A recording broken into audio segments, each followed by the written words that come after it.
Al homenaje acudieron más de 120 familiares de Florencio Mateo Gómez Cuétara, entre ellos 9 de sus 11 hijos. De descubrir la placa colocada en la fachada de la antigua Casa Escuela de Suarías, donde nació en 1902 el cofundador de Galletas Cuétara, se encargó su hija Lourdes. El sentimiento mayoritario de los suyos fue de agradecimiento y homenaje. Casualidad, porque vinieron unas sobrinas buscando los orígenes y se enteraron que había nacido aquí mi padre.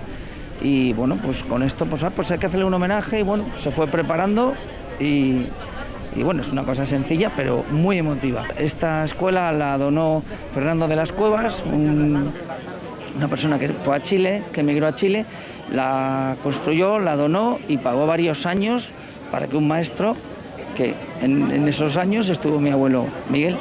En Suarías no faltaron las anécdotas respecto a la figura de Florencio Gómez Cuétara, fallecido hace 20 años. La madre estuvo muy enferma y no le pudo dar pecho. Entonces mi abuela crió a un hijo de ella y a él. Sus padrinos eran de aquí los dos y solía venir a los chiquillos y tal, les traía caramelos en aquella época.